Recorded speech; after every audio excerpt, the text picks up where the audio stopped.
Hello and welcome to my watch reviews. Well, I'm back with more Sam Martin watches, and I've got not one, not two, but three reviews to do back to back because Sam Martin at the moment have got a bit of a sale on and some of these watches are a right bargain. So we're going to start with this one, which is the SN129-G. It's a GMT Aventurine dial and it looks like the starry sky. This is going to be the most comprehensive review, I believe, of this watch because we're going to get up close and personal with a microscope on the movement, the dial, and I'm going to look at everything in between. So stick around, it's starting right now. Now you might be thinking this looks quite familiar, and it does because this watch is already featured on the channel, albeit in its original guise of the Sand Dune dial, which was the first version. They've now came out with three more. You have this one, which is an Aventurine dial, which is a type of mineral, which is quite refractive. It's got lots of sparkles inside it. There is a marble version, and there is also the lapis lazuli, which is a sort of a blue mineral dial as well. So everything else is exactly the same. You've got the same case, the same bracelet, the same bezel, the same movement, the NH34, same handset, same indices. It is literally all about the dial. There is one slight modification, that is the bracelet. So the bracelet is the same, but they've done away with the high polished center links, which I know a lot of you guys complained about. So this watch is literally all about the dial, and we're going to get very close on that in just a moment. The outside shots that you can see here don't really do it justice. Now, I'm not really a blingy guy. I'm approaching 52 years old. However, this one has grown on me a little bit, certainly in the evenings, because it is literally like looking at space. So despite I can't catch it very well on the outside footage, I guess I should put a wrist roll up now. That's out in the sunshine, of course, and you will now see just how sparkly this thing is. So if bling is your thing, then this watch could well be one for you, because it is in a sale right now, and I will cut back to the prices just a little bit later in the video. Can't even say it, the video. I will tease you first with the shots. So like I say, it's all about the dial. So first of all, we'll look closely at that. So here's a good angle to start from.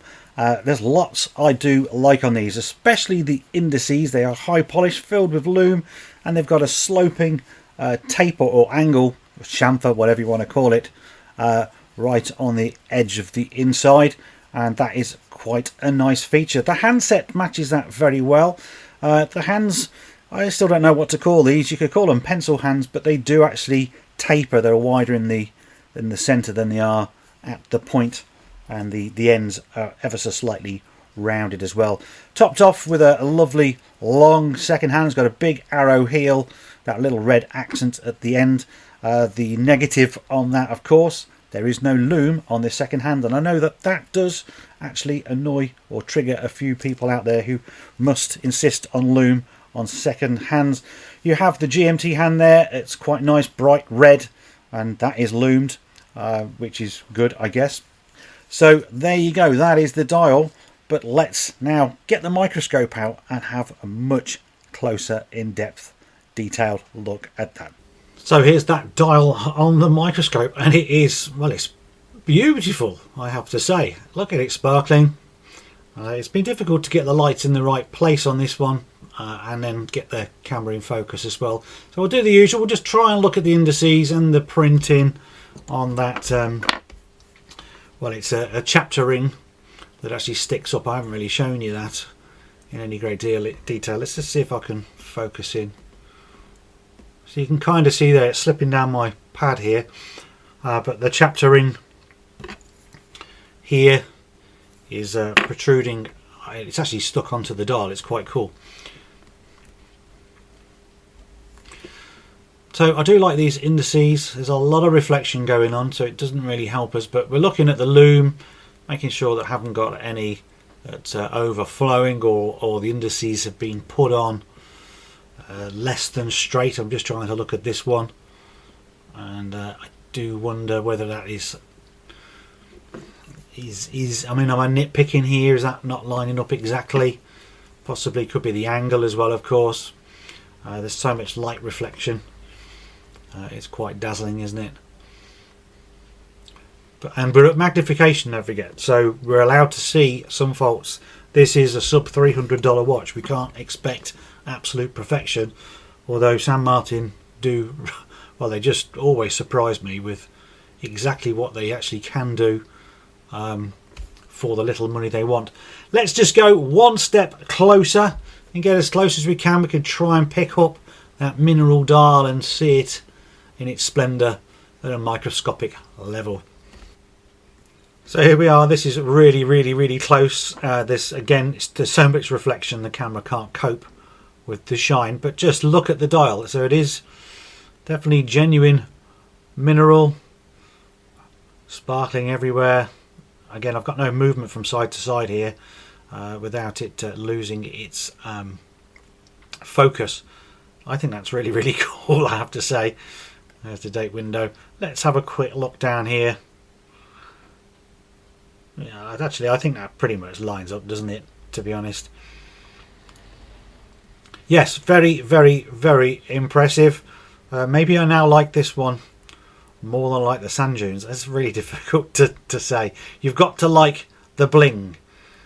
And do you like the bling enough? Leave your comment below. You let me know what you think.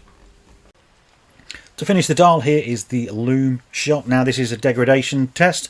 Over around about 15 minutes. It's the BGW luminescence. It sort of glows blue. And you can see it's holding up quite well here. It goes to a sort of dull hue. Then it sort of stays there then for quite some time. Over to the case finishing. And well, San Martin are just epic at this. They are by far the best, certainly for what you pay. And yes, I don't know who makes their cases and bracelets, but they know what they're doing. You've got all the brushed finished on the top of the bracelet there, which looks great. The lugs are all flowing in the same direction as well. High polished accent, certainly around the crown guard. Very linear brushing on the sides. You can see there it's also got the sign crown. All absolutely terrific, to be honest with you. The bezel itself is really interesting as well, because it's sort of brushed or ground on the outer diameter. The bevel is high polished, and then again it's brushed on the top. So to produce that takes a bit of time, a bit of effort, but the rewards are that the watch is then finished to a very high quality. The usual gripe with myself though, you turn the watch over, you get a case back that is completely and utterly sterile. There is nothing on there, there's nothing wrong with it. I just would like them to put on the model number, water resistance, whatever it might be, put something on the case back. So here we are with the watch in the hand, and you get to sort of see it properly under, well, luminescent light, I suppose. High polished sides, all brushed bracelet. You can see, look, there isn't a lot of wiggle on that, so it is quite tight, which is nice. Same with that side. You got the milled clasp, of course, with this glide lock system that they have, where you can't really see it. You push in at the bottom here, or is it the top, sorry, and you can slide it in. It's a little bit of a faff in my hands while I've got the camera in the way, but it's actually quite easy to operate. There we go. There's the watch head. You can see it sparkling like crazy. Very nice like that. In contrast, the sand dune dial, the one I actually prefer really, I do like this dial. This was the first version, and you can see it has the high polished center links. And I know that everybody complained about that. A lot of people didn't like that at all. In my comments, in other videos from other YouTubers, plus I've got a Facebook group actually for San Martin called San Martin Watch Fans. There's a link down below if you want to go and join that. And people in there are also commenting. So you now have the all brushed bracelet.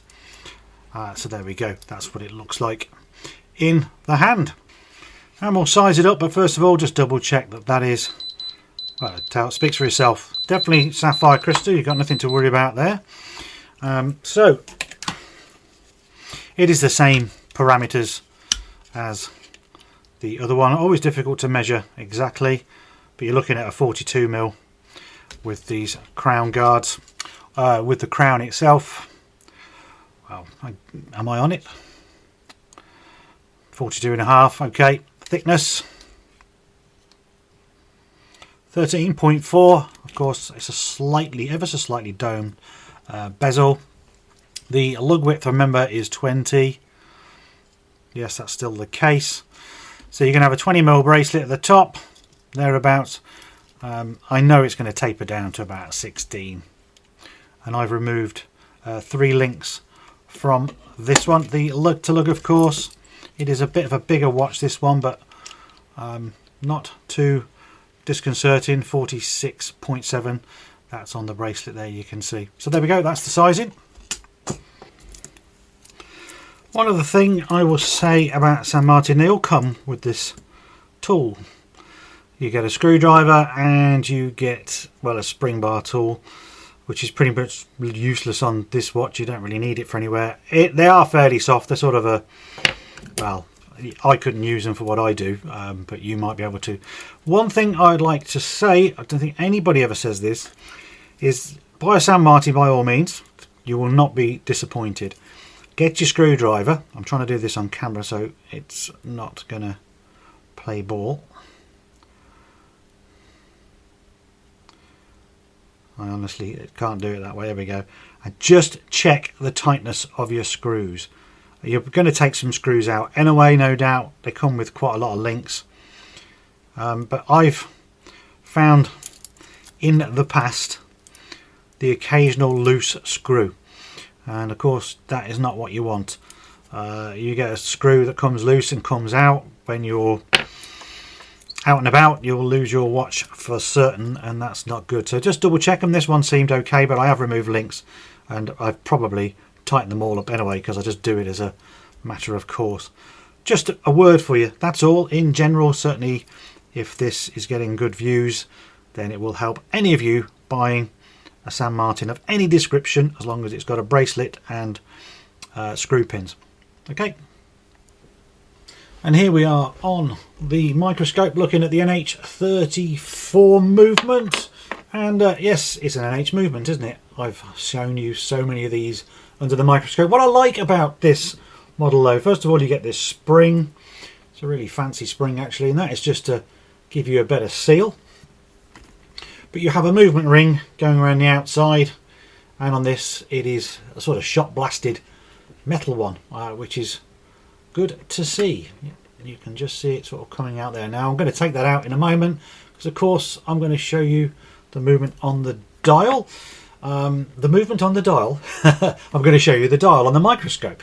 Let's just have a closer look at the balance wheel, because sometimes I see problems with the jewels on those, so just bear with me while I get a bit closer.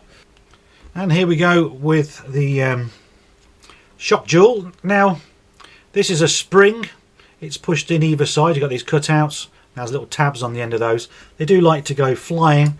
I have seen some of these come in and then not on correctly. This one is on, it's kind of only just, it won't matter. I've got the wrong tweezers there, I've got the really bad ones. I can just tack that over just a little bit more, so it's a bit more central like that. That's better. But I've had them before where they're just on the wonk too far, and what will happen now, it'll put more pressure on one side. It can potentially start lifting the jewel up, and it'll give you a really poor reading on the time grapher, and ultimately poor timekeeping. So here we are, time grapher time, and let's get it started. 53 degrees, sorry, for the lift angle, NH34 movement, and out the packet. Well, that's looking pretty decent, to be fair, straight away. Amplitude is magnificent, you know, that's very good. Rate, well, I can't criticise the rate at 0.2. I debate whether in real life it is 0.2, of course. Beat error, well, it could be closed up slightly. I would like 0.1 or 0. But I can forgive them for that. Now, San Martin have told me before that they regulate their watches. I'm never entirely convinced that they do, but this one certainly looks like it's running pretty decent. Let's just put it in the stress positions. This is crown up, and the thing is with these type of positions is the gravity's having more effect on the balance wheel, so you want, well, you want it to stay the same, which is exactly what it's doing here. Crown up is for somebody like me. I'm left-handed, so I wear my watch on the right arm, and the crown is pointing up, so that's more of a position for me during the day. We'll put it in the other one, which is now crown down. You can probably just see it. I've got the crown here actually, and now we're getting a little bit of drop off, you see. And again, that's again in relation to the gravity. I don't know where the balance is in location for the watch. That would taper out a little bit and probably get better if I left it in there for 10 minutes. But anyway, the watch is running, well, within 15 seconds a day quite comfortably. So yes, definitely passes my test anyway. But then, you know, the NH series are always pretty decent. So here we are for the price. I said it was sub $300 in this sale, 272 US. That is about 226 UK pounds. You will most likely pay your VAT or tax at checkout in AliExpress. That way you avoid any import charges. Transport is free as far as I am aware. I'll let you decide whether you think that's good value for money. I personally think it is. I've handled a lot of these San Martin watches. You've probably heard all the other reviewers as well say just how good they are for the money. Each version, as you can see here, is the same price too. There is a link down below. It is an affiliate link. I do earn a commission for any sales through that link. Appreciate it if you go and buy anything through there. Really does help me. So as the sale is on, as this video is going out, you tell me which one you would prefer. Do you prefer the sandal? I think they've got different colours for this now. Or do you like the sparkly one? For me, the sparkly is possibly a little bit too blingy, although I do like it, I have to say. And I always liked this watch from the very moment I opened the packet. Yes, it has legibility problems in bright sunshine, but it just has all that presence, doesn't it? And this was, I think, my most ever watched San Martin video. It still gets lots of views even today. So, you know, thanks very much for that. You must have really enjoyed that review. So with that in mind, I hope you've enjoyed this review too, because that's the end of this one. I'm hoping to do another 2 more San Martins before the sale is over if I get chance. So stay tuned for those. If you've enjoyed this video, of course, give it a thumbs up because that really does help me. Leave a comment below. I do read everyone. Try to reply to as many as I can. I'd like to know what you think of this model, San Martins in general, Chinese watches in general. How about that? And if you're new to the channel and you liked this style of review, then please consider subscribing. The more subscribers I get, the more brands I can bring to the table, because nowadays there's that many different channels that you've got to have quite a big substantial subscriber base for anybody to even want to loan you a watch to do a review on. So come on, click the subscribe button. It'll really help me, and you never know, you might find my videos even more entertaining. Okay, with that out the way, I'll see you very soon in the next review. Bye for now.